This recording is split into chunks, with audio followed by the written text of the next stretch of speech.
I'm just here for moral support.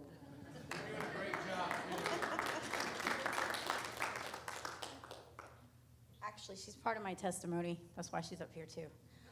My name is Arle Ferguson. I grew up in a Christian home and had strict parents. I was never exposed to drugs or alcohol growing up. At age 18, I moved out and started experimenting with drugs and alcohol, and it was basically a social thing, mostly smoking and drinking. I gave birth to 2 boys, and things were going good for a while. Later on, my boyfriend introduced me to synthetic heroin, and that went on for about 3 years, which with that required a needle. I also contracted hepatitis C due to that. Eventually, we lost our jobs, our home, and our children were removed by CPS, Child Protective Services. Eventually, he went to prison for robbing a bank, and I continued on my path of destruction on and off for several years. And eventually got myself together again and had a place to live, a car, and got one of my children back. The other child remained with his father. Then in the summer of 2014, I got into another bad relationship, relapsed into drugs, and wound up losing my home, my job, and my child again, and it just repeated itself again. In September of 2014, I went to intense rehab for about 2 months and learned a lot while I was there. I graduated from rehab, but because I had no support system or a home to go to, I relapsed the same day. Back on the streets, homeless, hungry, depressed. This caused a deep depression, and I thought about just dying. I prayed for God's help. I said, God, just help me, or I just want to die. I was still homeless and was sleeping on top of a roof, not knowing if I would still be alive the next day.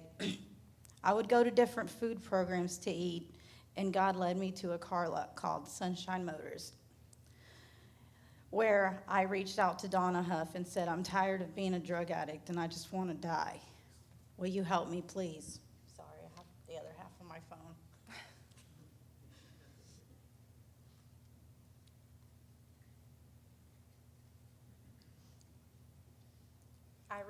I reached out to Donna and informed her on my status.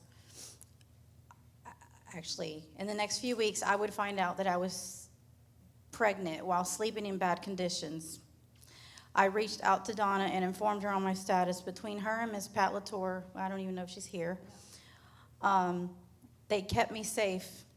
They split up their time between me and them. She kept me for a couple days, and Miss Pat kept me for a couple days. They kept me safe and gave me love and lots of yummy food until Donna and I got me into a maternity home. She drove me around to look for jobs and just was there to help me along the way. She was truly my angel on earth. I'm so ever grateful for God's mercy and love, and especially divine appointments.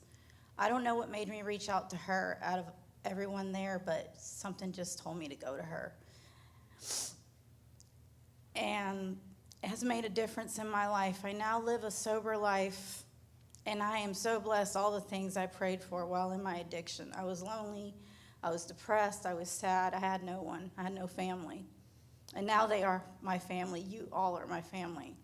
God led me to this church, and I'm living a healthy life and being able to be in my kids' life. Everything has been restored, and God continues to walk by my side and gives me strength. God's amazing. Thank you so much for all your love and support. I do want to share a verse that has stuck with me. It's by the New American Standard Bible. When I cried out to God and told him that I wanted to die or just to take me home, this verse kind of stuck with me.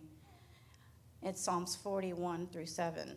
I waited patiently for the Lord, and he inclined to me and heard my cry. He brought me out of the pit of destruction, out of the miry clay, and he set my feet upon a rock, making my footsteps firm. He put a new song in my mouth, and a song of praise to our God. Many will see and fear and will trust in the Lord. How blessed is the man who's made the Lord his trust and has not turned to the proud, nor to those who lapse into falsehood. Many, O Lord my God, are the wonders which you have done, and your thoughts toward us. There is none to compare with you. If I would declare and speak of them, they would be too numerous to count.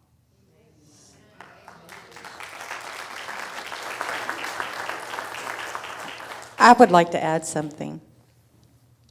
When this sweet girl came up to me, she didn't look the way she does now.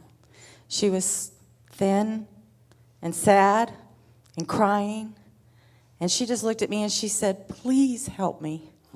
And how can you turn away from somebody who's begging you for help? And, you know, the first thing the Lord said was, get her off the streets. And I remember that I had to, at one time, take her back where she was sleeping. And she crawled up a ladder onto the roof because she thought that would keep her safe. And she slept on the roof. And when I had to drive away and watch her get up on that roof, I said, "Oh, no. This ain't going to happen." So we brought her home. And like she said, between me and Pat Latour, we kept her off the streets. Pat gave her a job. She worked for Pat, and we helped her get into Rhonda Coon's home. And I am so thankful for that place. But here she is today, clean, sober, 2 beautiful children, a wonderful mother, and the love of our lives. Oh.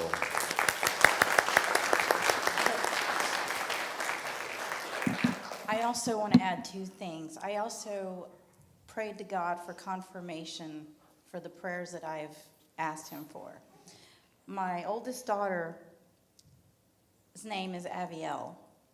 Aviel, actually it's pronounced Aviel. When I prayed to God for a new beginning, I said, please just send me something, anything, just a new life, a new chapter. Her name actually means God is my Father and whole and complete. So that to me was confirmation. And I also told God that I wanted to know his promises. You guys know about Noah's Ark, obviously, and the rainbow, right? Well, I started seeing rainbows about 2 years ago. Like every time I walked outside, I would see a rainbow. But one specific day, it was really rainy and gloomy, and it was just a nasty day. Well, someone asked me to go do something for them, get a phone or something outside of their car. And I walked outside, and I saw a rainbow that I didn't see when I first went inside. And when I came back out, I saw it. And I looked at it, and I went back inside, and right before I went back inside the door, I looked back, and it was gone. Well, when I prayed to God, I said, listen, I need you to make me a promise that you'll never leave me. And I need it to be like something I can't miss because I can't see anyway. So I said something bright, something colorful, something that I cannot miss. And I really think that those rainbows are my promise from God Awesome. to this day. Yes. Thank you. Hallelujah.